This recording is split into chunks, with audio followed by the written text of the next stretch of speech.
जय हिंद साथियों, आज की यह वीडियो आरआरबी ग्रुप डी परीक्षा के लिए जो साइंस है और उसके अलावा जो करंट अफेयर है उस पर भारी पड़ेगी। आज की ये एकमात्र वीडियो मैं कहूंगा साथियों, पूरी साइंस को मैंने कंप्लीट किया है कुछ प्रश्नों के माध्यम से जो सबसे इंपॉर्टेंट है, और कुछ ऐसे क्वेश्चंस होंगे साथियों करंट अफेयर के जो आपके एग्जाम में आपको डायरेक्ट देखने को मिलेगी। मुझे भी नहीं पता साथियों कैसे ये सवाल मैंने तैयार किए हैं, लेकिन मैंने अपनी पूरी जान लगाई है साथियों इस वीडियो को तैयार करने में, इन क्वेश्चंस को निकालने में। मेरा मानना है कि अगर आप ये एकमात्र वीडियो देखकर चले जाएंगे तो आपको साइंस और करंट अफेयर के क्वेश्चंस में दिक्कत साथियों नहीं होना चाहिए।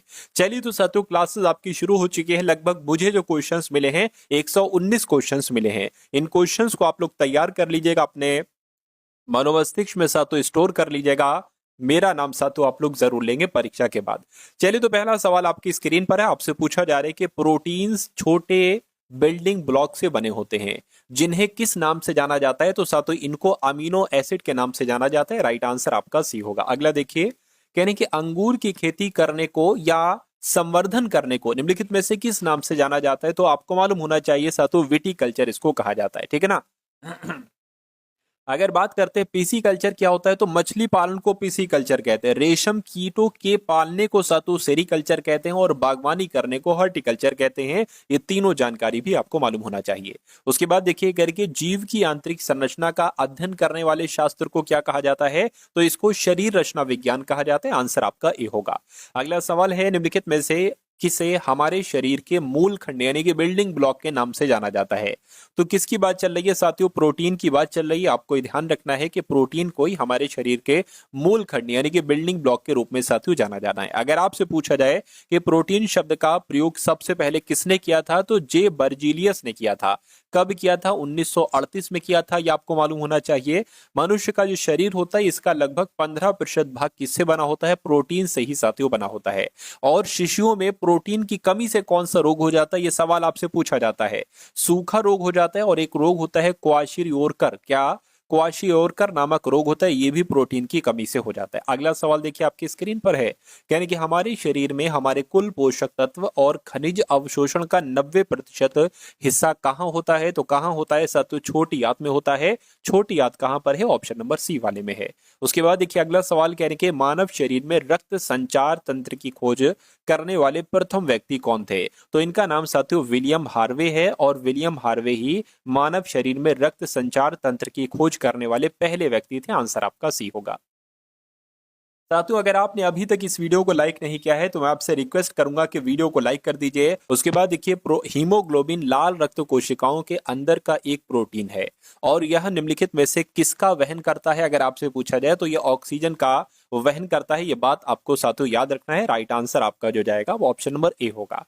अगला देखिए, शरीर के कैल्शियम का कितना प्रतिशत हड्डियों और दांतों में संग्रहित होता है? तो यहां पर अगर बात करें, आपके एग्जाम में सवाल आए तो 99% आप लोग याद रखेंगे, यानी कि 99% जो हिस्सा होता है ये शरीर के कैल्शियम का 99% हड्डियों और दांतों में सातों संग्रहित होता है। नेक्स्ट नंबर का सवाल है, कहने के शाकाहारी लोग जो गाय का दूध नहीं पीते हैं वो सोया दूध का उपयोग कर सकते हैं। सोयाबीन से बना एक उत्पाद जो समान पोषक तत्व प्रदान करता है, यदि उसे किसके साथ फर्टिफाइड किया गया हो, किसके साथ साथ तो किया गया हो, तो उसको कैल्शियम, विटामिन डी और विटामिन ए के साथ साथ तो फर्टिफाइड किया गया हो। तो ये आपके सवाल का जवाब जो जाएगा वो ऑप्शन नंबर सी के साथ जाएगा। और ये सवाल डिक्टो आपको साथों देखने को मिलेंगे, इसलिए बहुत ध्यान से इसको देखते रहिए। भोजन के किस अवयव का सकल कैलोरीफिक मान सर्वाधिक होता है? तो आपका जवाब जो होगा वो साथियों वसा हो जाएगा, यानी कि वसा का सकल कैलोरीफिक मान सर्वाधिक होता है। आलू निम्नलिखित में से किसका एक प्रमुख स्रोत है? यानी कि आलू से हमें क्या प्राप्त होता है? तो मैं कहूंगा आलू से हमें साथियों कार्बोहाइड्रेट प्राप्त होता है। क्या? कार्बोहाइड्रेट साथियों प्राप्त होता है, ये आपको मालूम होना चाहिए। जो हमारा शरीर होता है, हमारे शरीर की कुल ऊर्जा आवश्यकता की लगभग 60 से 70% मात्रा जो है ना, ये कार्बोहाइड्रेट के जरिए से ही पूरी होती है। उसके बाद देखिए, अच्छा कार्बोहाइड्रेट किससे मिलता है? जिसके गेहूं हो गया, चावल हो गया, गुड़ हो गया, शक्कर हो गया, शहद हो गया, इन सबसे साथियों दूध वगैरह से भी हमें कार्बोहाइड्रेट प्राप्त होता है। चलिए साथियों, उसके बाद देखिए अगले नंबर का सवाल है, निम्नलिखित में से कौन विटामिन सी का एक अच्छा स्रोत है?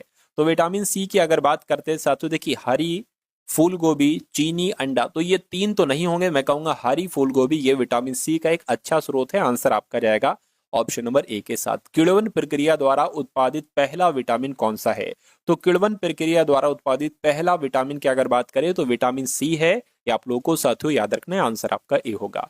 अगला देखिए, कह रहे कि किसमें प्रचुर मात्रा में विटामिन, खनिज, beta carotene, vitamin C, folate, iron, magnesium, कैलोरिटिनाइड या फाइटोकेमिकल और प्रतिऑक्सी कारक पाए जाते हैं। तो किसमें साथियों ये सारी चीजें पाई जाती हैं? मैं कहूंगा गहरे हरे रंग के पत्तेदार साग में साथियों ये सारी चीजें पाई जाती हैं। इसलिए अगर ये डिक्टो आपके एग्जाम में सवाल आ जाए और इस खाली जगह में आपसे पूछा जाएगा क्या शब्द भरा जाएगा, तो मैंने आपको बता दिया है सारा कुछ। उसके बाद देखिए, शरीर में तरल पदार्थों के संतुलन को बनाए रखने के साथ साथ हृदय की मांसपेशियों के सही तरीके से काम करने के लिए कैल्शियम महत्वपूर्ण है या साथियों आयरन महत्वपूर्ण है, मैग्नीशियम या पोटेशियम महत्वपूर्ण है? तो यहां पर आपका जवाब जो जाएगा वो पोटेशियम के साथ जाएगा। ठीक है ना? इस सवाल का जवाब आपका ऑप्शन नंबर डी हो जाएगा। उसके बाद देखिए, प्रोटीन का एक उत्कृष्ट और सस्ता स्रोत है ना, तथा कम कैलोरी वाले शाकाहारी भोजन का अच्छा विकल्प है। तो किसकी बात चल रही है? मैं कहूंगा साथियों यहाँ पर फलियों की बात चल रही है। फलियां आपके सवाल का राइट आंसर है। अगला देखिए, कह रही कि निमोनिया मानव शरीर के निम्नलिखित में से किस अंग को प्रभावित करता है? तो ये तो साथियों लंग्स यानी कि फेफड़ों को प्रभावित करता है, आंसर आपका बी होगा। अगला देखिए, निम्नलिखित में से किस विटामिन की कमी से रिकेट्स की बीमारी होती है? जो रिकेट्स बीमारी होती है साथियों, ये विटामिन डी की कमी से होती है। तो विटामिन डी आपका जवाब हो जाएगा। विटामिन डी की कमी से रिकेट्स नामक बीमारी, विटामिन बी की कमी से बेरी, विटामिन ई की कमी से नपुंसकता हो जाती है और विटामिन ए की कमी से रतौंधी नामक रोग हो जाता है। उसके बाद देखिए, अगला सवाल कह रहे कि घातक रक्त अल्पता वो स्थिति है जिसमें शरीर पर्याप्त मात्रा में स्वस्थ लाल रक्त कोशिकाएं नहीं बना पाता। क्यों? क्योंकि इसमें पर्याप्त मात्रा में क्या नहीं होता है? तो विटामिन बी 12 इसमें नहीं होता है। इसलिए आपका जवाब जो जाएगा साथियों वो कहां पर जाएगा? वो ऑप्शन नंबर डी के साथ जाएगा। ठीक है ना? चलिए अगला देखिए साथियों, निम्नलिखित में से कौन सा जानवर रेबीज फैला सकता है? तो कौन सा जानवर रेबीज फैला सकता है? मैं कहूंगा कुत्ता काटने से, कुत्ते के काटने से साथियों रेबीज हो जाता है। आंसर आपका जो जाएगा वो ऑप्शन नंबर डी हो जाएगा। चलिए साथियों, उसके बाद देखिए अगले नंबर का सवाल आपकी स्क्रीन पर है साथियों, देखिए और बताइए आंसर आपका क्या होगा। यहाँ पर आपसे साथियों पूछा जो जा रहा है, आपसे पूछा ये जा रहा है कि जो घेंगा यानी कि जो ग्वाटर रोग होता है किसकी अल्पक्रियता के कारण होता है? तो ये साथियों थायराइड की वजह से होता है, अवटु ग्रंथि की वजह से होता है। आंसर आपका ऑप्शन नंबर ए होगा। उसके बाद देखिए अगला सवाल आपकी स्क्रीन पर है कि निम्नलिखित में से कौन सी अदिश राशि है? तो इनमें से साथियों कौन सी अदिश राशि है आपसे ये पूछा जा रहा है, मुझे बताइए। मैं कहूंगा जो कार है ना साथियों, कार ये आपकी एक अदिश राशि होता है। राइट आंसर आपका ऑप्शन नंबर ए हो जाएगा। उसके बाद देखिए साथियों अगले नंबर का साथियों जो यहाँ पर सवाल है, आपसे पूछा जा रहा है कि बार किसकी इकाई है, मुझे बताइए। बार किसकी इकाई है साथियों? मैं कहूंगा बार जो है ना ये वायुमंडलीय दाब की इकाई है, यानी कि वायुमंडलीय दाब या वायुमंडलीय दबाव कहाँ पर लिखा हुआ है? ऑप्शन नंबर डी में लिखा हुआ है। अगला सवाल आपकी स्क्रीन पर है, कह रहे टर्मिनल डॉपलर वेदर रडार किस लिए प्रयुक्त किया जाता है? तो साथियों पता है किस लिए प्रयुक्त किया जाता है? ये खराब मौसम में हवाई जहाजों को उतारने के लिए इस्तेमाल किया जाता है। ये क्वेश्चन बहुत इंपॉर्टेंट है। अगला सवाल देखिए, जी का न्यूनतम मान होता है साथियों, जी का न्यूनतम मान होता है कहां पर होता है? विषुवत रेखा पर होता है। मैं कहूंगा बिल्कुल सही साथियों, विषुवत रेखा पर ही होता है। निम्नलिखित में से किसके पास गुरुत्वाकर्षण नहीं है? ये आपको बताना है, बताइए साथियों। यहाँ पर मैं आपको बता देना चाहता हूँ, आरआरबी ग्रुप डी की अगर हम बात करते हैं साथियों, तो आरआरबी ग्रुप डी के लिए आपके लिए कुछ पीडीएफ तैयार की गई हैं साथियों। पहली पीडीएफ, दूसरी पीडीएफ और तीसरी पीडीएफ, 3 पीडीएफ अगर आप पेपर क्रैक करने के लिए साथियों पढ़ते हैं तो ये समझ लीजिए आपके लिए पेपर को क्रैक करना बहुत आसान हो जाएगा। अच्छा, इसमें आपको क्या क्या दिया जा रहा है ये मैं आपको बता देता हूँ। सबसे पहले आपको आरआरबी ग्रुप डी के पिछले सालों के पेपर दिए जाएंगे सॉल्यूशन के साथ, यानी कि रीजनिंग का क्वेश्चन होगा, उसके नीचे उसका सॉल्यूशन, मैथ का क्वेश्चन होगा, उसके नीचे उसका सॉल्यूशन, साइंस का क्वेश्चन होगा, उसका आंसर भी होगा और उससे संबंधित जो 3-4 सवाल बनते हैं वो भी होंगे। उसके अलावा साथियों आपके लिए 10 मॉडल पेपर भी तैयार किए गए हैं आपके एग्जाम को क्रैक करवाने के लिए। ठीक है ना? इसमें भी साथियों वही सब होगा, मैथ होगा, रीजनिंग होगा और साथियों साइंस के इंपॉर्टेंट क्वेश्चन हो गए। और इंपॉर्टेंट चीज आपको दी जा रही है करंट अफेयर की, क्योंकि करंट अफेयर के 15 से 20 सवाल साथियों इस बार आपको देखने को मिलेंगे करंट अफेयर में, है ना। 2025 की पूरी करंट अफेयर मैंने वहां पर समाहित की है। तो ये पीडीएफ आपको सिर्फ और सिर्फ 45 रुपीज में दी जा रही है। डिस्क्रिप्शन में लिंक है, वहां से जाकर आप इस पीडीएफ को साथियों प्राप्त कर लीजिएगा, है ना। चलिए, तो अब हम लोग बढ़ते हैं, कह रहे कि इनमें से किसके पास गुरुत्वाकर्षण नहीं है? तो मैं कह सकता हूं पृथ्वी के पास है, शुक्र ग्रह के पास है, शनि के पास है, लेकिन जो कृत्रिम उपग्रह होता है उसके पास नहीं होता है, इसलिए आंसर आपका डी होगा। निम्नलिखित में से कौन सा पदार्थ एक ध्वनिक पदार्थ है? तो इनमें से कौन सा एक ध्वनिक पदार्थ है? मैं कहूंगा लकड़ी नहीं, पानी नहीं, रबर नहीं, लोहा। लोहा की अगर बात करें तो ये एक ध्वनिक पदार्थ है। ध्वनि निम्नलिखित में से किस माध्यम में यात्रा नहीं कर सकती? देखिए, ठोस द्रव गैस में यात्रा कर सकती है, ठोस द्रव गैस में यात्रा करती है, निर्वात में यात्रा नहीं करती है। प्रकाश वर्ष किसका एक माप है? तो प्रकाश वर्ष की अगर बात करें तो ये साथियों तारकीय दूरी का माप है। राइट आंसर आपका जो जाएगा वो ऑप्शन नंबर डी हो जाएगा।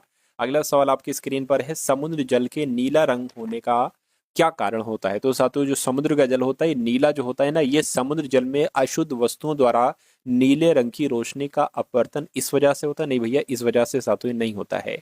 पानी द्वारा रोशनी का छितराव होता है, या पानी द्वारा लाल रंग का अपवर्तन होता है, या समुद्र पानी में संपूर्ण आंतरिक परिवर्तन की वजह से ऐसा होता है? मुझे बताइए।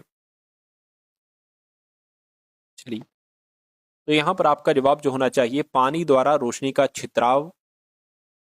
आंसर आपका ऑप्शन नंबर बी हो जाएगा, पानी द्वारा रोशनी का छितराव। ये आपका जो होगा वो बिल्कुल सही जवाब हो जाएगा। ठीक है ना, नीले एक तरीके से पानी द्वारा रोशनी का छितराव आपका जवाब होना चाहिए, क्योंकि ये जो पिछली बार जवाब आया था, है ना, पिछली बार मतलब ये क्वेश्चन आएगा उसका जो आंसर की के अकॉर्डिंग जवाब था, तो कुल मिला के ये आपका जो होगा वो आंसर ऑप्शन नंबर बी ही बताया गया था। और यही किसी व्यक्ति का पूरा प्रतिबिंब देखने के लिए एक समतल दर्पण की न्यूनतम ऊंचाई कितनी होती है? तो कितनी होती है साथियों? व्यक्ति की ऊंचाई की आधी होती है। मैं कहूँगा बिल्कुल व्यक्ति की ऊंचाई की आधी होती है। विद्युत बल्ब के फिलामेंट को बनाने के लिए सबसे अधिक उपयोग की जाने वाली सामग्री कौन सी है? तो साथियों कौन सी है सामग्री आपसे पूछा जा रहा है? मैं कहूँगा टंगस्टन है। टंगस्टन आपका यहाँ पर जवाब हो जाएगा। चलिए,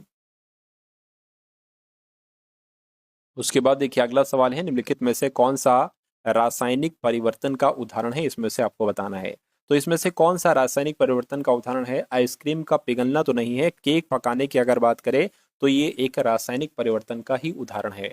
उसके बाद देखिए, पदार्थ की इनमें से किस अवस्था का घनत्व न्यूनतम होता है?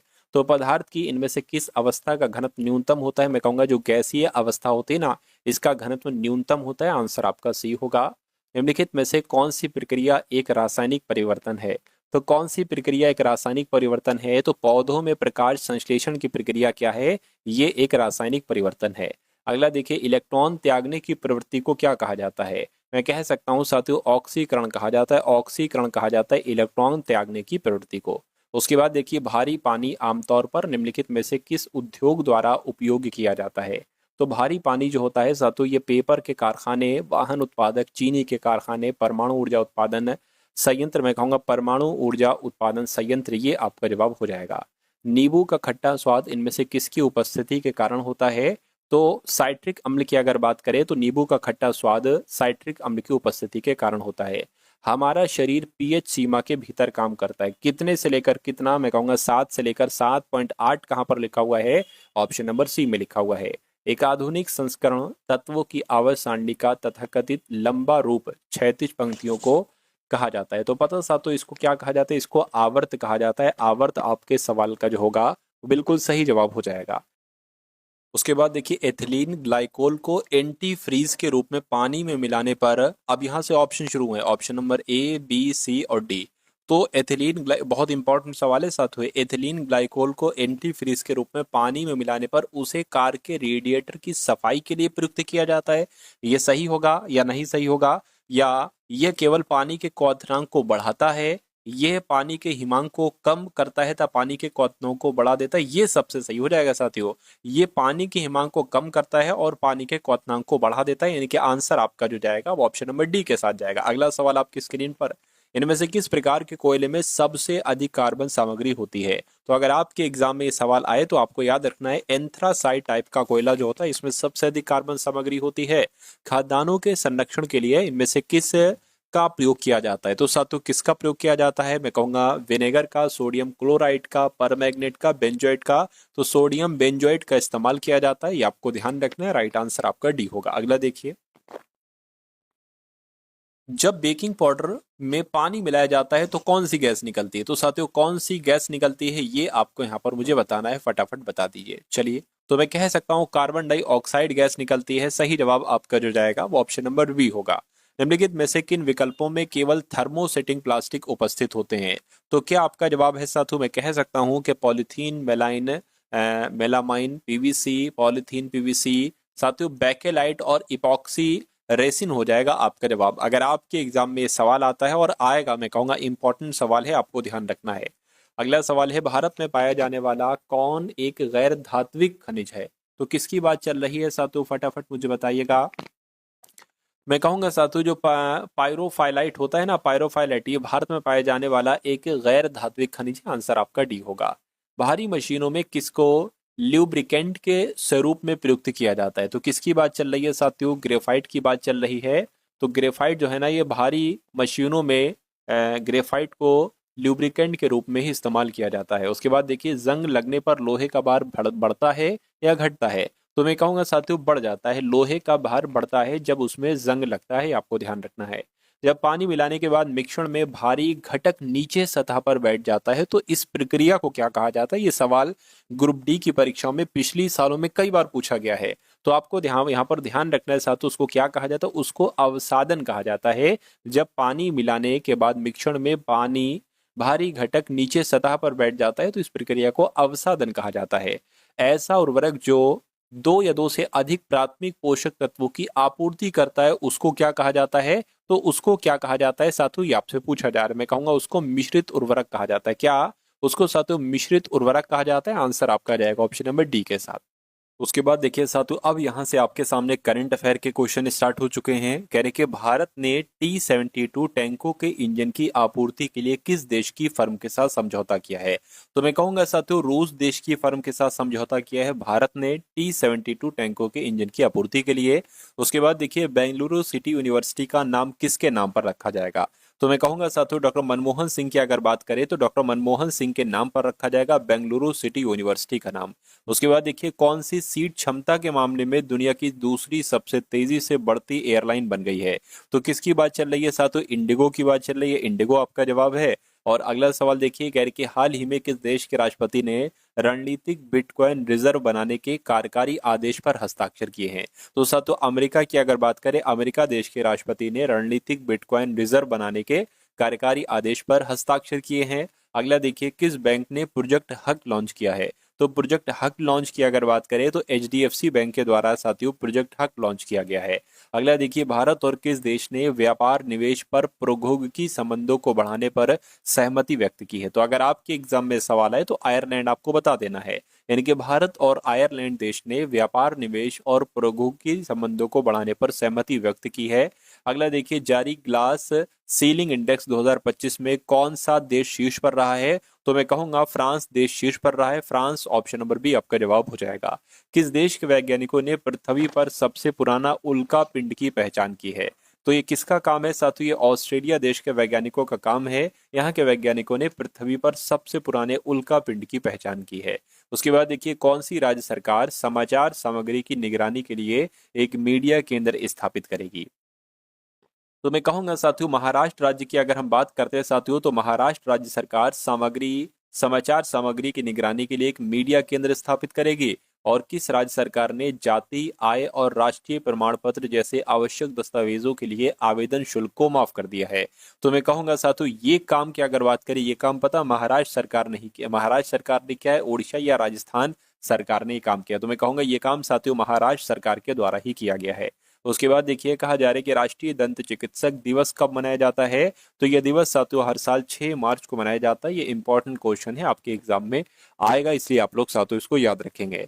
उसके बाद देखिए, नेक्स्ट नंबर का सवाल आपकी स्क्रीन पर है, कौन विश्व का सबसे बड़ा वैश्विक धन केंद्र बनकर उभरा है? तो किस देश की बात चल रही है? मैं कह सकता हूं साथियों अमेरिका देश की बात चल रही है। यानी कि अमेरिका देश विश्व का सबसे बड़ा वैश्विक धन केंद्र बनकर उभरा है। आरबीआई ने किसे कार्यकारी निदेशक नियुक्त किया है? तो आरबीआई की अगर बात करें, इन्होंने अजीत रत्नाकर जोशी को, क्या साथियों अजीत रत्नाकर जोशी को आरबीआई ने कार्यकारी निदेशक नियुक्त किया है। गोदावरी सिंह का निधन हुआ है साथियों, वो कौन थी? तो वो एक शिल्पकार थी। आंसर आपका ऑप्शन नंबर बी होगा। उसके बाद देखिए, कह रहे कि पीएम मोदी ने किस राज्य में विंटर टूरिज्म प्रोग्राम में हिस्सा लिया है? तो मैं कह सकता हूँ साथियों उत्तराखंड आपका जवाब हो जाएगा। यानी कि पीएम मोदी ने उत्तराखंड में विंटर टूरिज्म प्रोग्राम में हिस्सा लिया। आंसर आपका भी होगा।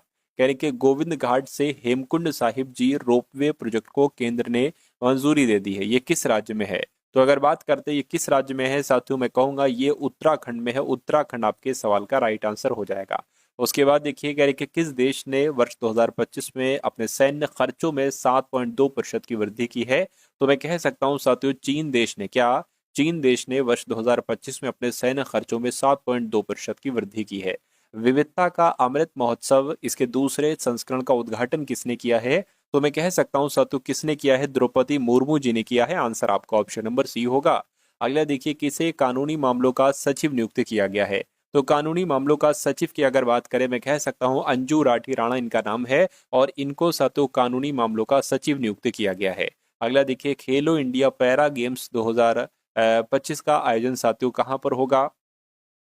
तो अगर आपसे पूछा जाए सातु ये सवाल तो नई दिल्ली में सातु हुआ है, ये आप लोग यहाँ पर याद रखेंगे। उसके बाद देखिए अगला सवाल, किस राज्य सरकार ने जाति आय, अभी मैं आपको बता चुका हूँ, राज्य ने जाति आय और राष्ट्रीय प्रमाण पत्र जैसे आवश्यक दस्तावेजों के लिए आवेदन शुल्क माफ किया है? तो मैं कहूंगा मैंने आपको बताया था महाराष्ट्र सरकार ने सातु ये किया है।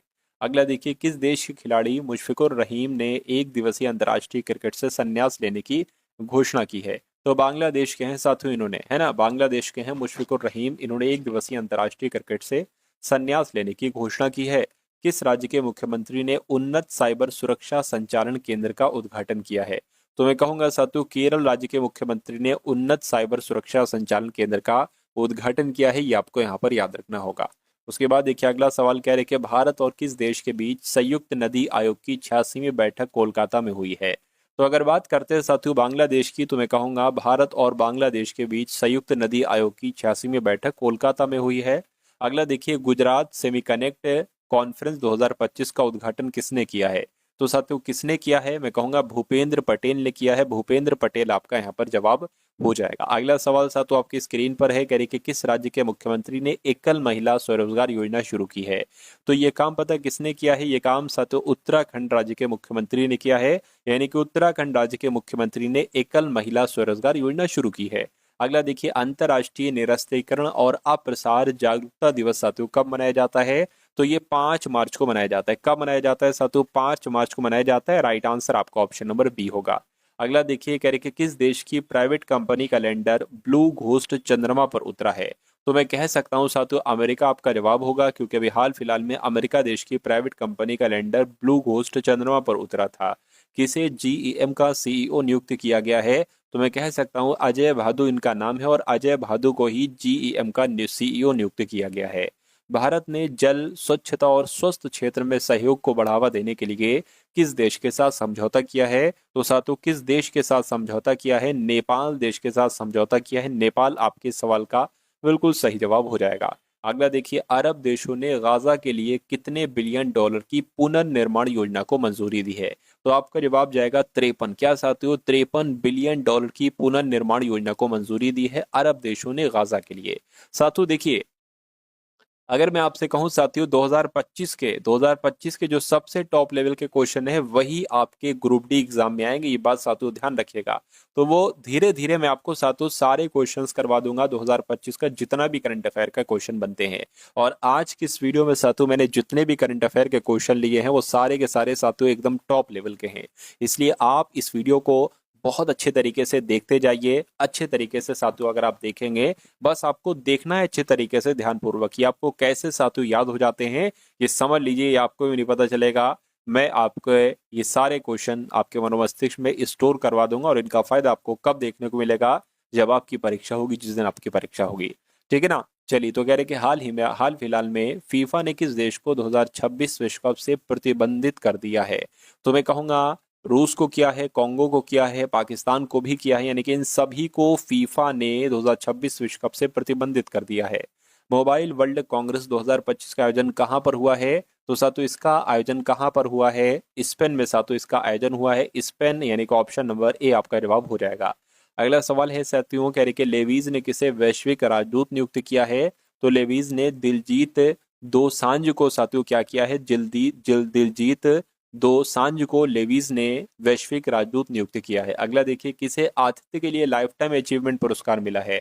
तो आतिथ्य के लिए अगर बात करें तो सुबोर्नो बोस, क्या सुबोर्नो बोस को आतिथ्य के लिए लाइफ टाइम अचीवमेंट पुरस्कार मिला है? राइट आंसर आपका ऑप्शन नंबर बी होगा। उसके बाद देखिए किस भारतीय टेबल टेनिस खिलाड़ी ने संन्यास की घोषणा की है? तो मैं कहूंगा साथियों संन्यास की घोषणा की अगर बात करें तो शरत कमल के द्वारा, है ना, शरत कमल नहीं साथियों, भारतीय टेबल टेनिस खिलाड़ी हैं ये, इन्होंने संन्यास की घोषणा कर दी है। अगला देखिए किस ऑस्ट्रेलियाई खिलाड़ी ने एक दिवसीय क्रिकेट से संन्यास लिया है? तो एक दिवसीय क्रिकेट से संन्यास की घोषणा स्टीव स्मिथ के द्वारा की गई। किसके द्वारा? स्टीव स्मिथ के द्वारा की गई। साथियों आंसर आपका जाएगा ऑप्शन नंबर बी के साथ। अगला देखिए कह रहे कि किस देश की संसद ने इलेक्ट्रॉनिक कॉमर्स विधेयक पारित किया है? तो इलेक्ट्रॉनिक कॉमर्स विधेयक की अगर बात करें तो ये तो नेपाल देश के द्वारा साथियों पारित किया गया है। अगला देखिए रॉन ड्रोपर का निधन हुआ है, वो कौन थे? तो ये साथियों एक क्रिकेटर थे, इनका भी हाल फिलहाल में निधन हो चुका है। अगला देखिए कहा जा रहा है कि कहाँ पहली बार हुए सर्वेक्षण में 6300 से अधिक नदी डॉल्फिन दर्ज की गई हैं?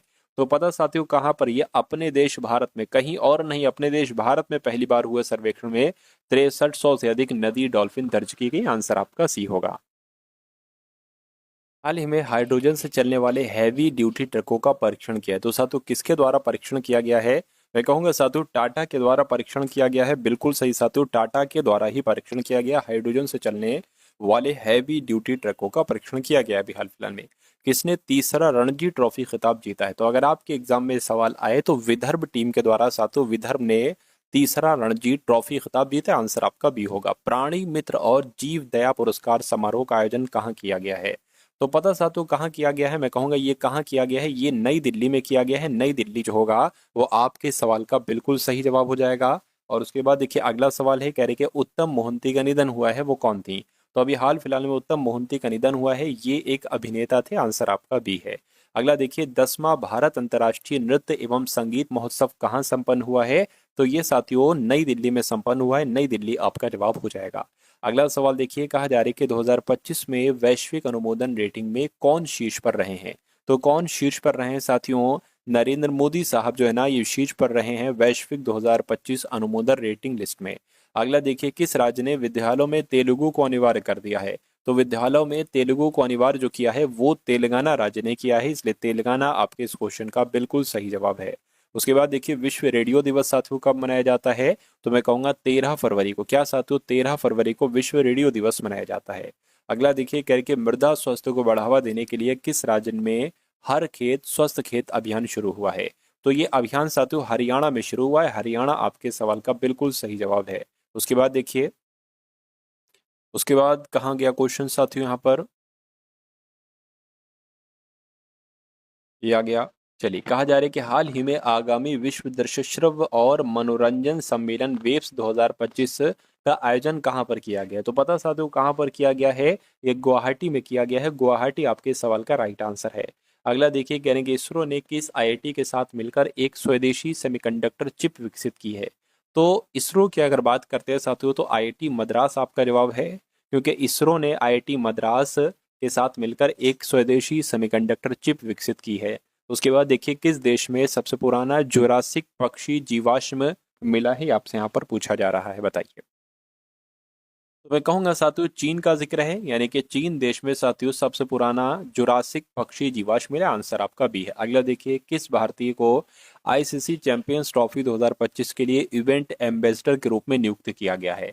तो किसको साथियों नियुक्त किया गया है? मैं कहूंगा शिखर धवन को नियुक्त किया गया है। बिल्कुल साथियों शिखर धवन को ही यहाँ पर नियुक्त किया गया है।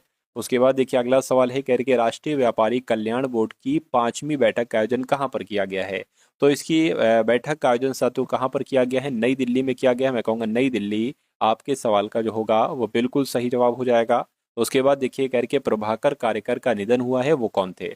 तो प्रभाकर कारेकर का निधन हुआ है साथियों, वो कौन थे? मैं कहूँगा वो एक गायक थे। आंसर आपका सी होगा। उसके बाद देखिए कह रहे कि सोहेली अख्तर भ्रष्टाचार के आरोप में प्रतिबंधित होने वाली किस देश की पहली महिला क्रिकेटर बनी है? तो ये कहाँ की हैं आपसे पूछा जा रही है? ये बांग्लादेश की हैं। बांग्लादेश आपका जवाब हो जाएगा। तो उसके बाद देखिए कह रहे कि हारून इंडिया ने किसे फिनटेक इनोवेशन के लिए सम्मानित किया है? तो किसे सम्मानित किया है आपको ध्यान रखना है साथियों। डॉक्टर राज पी नारायण को हारून इंडिया ने फिनटेक इनोवेशन के लिए सम्मानित किया है। उसके बाद देखिए ये भी रिपीट क्वेश्चन आ गया, हारून इंडिया ने किसे फिनटेक इनोवेशन के लिए सम्मानित किया है? डॉक्टर राज पी नारायण को किया है। आंसर आपका जो जाएगा वो ऑप्शन नंबर सी हो जाएगा।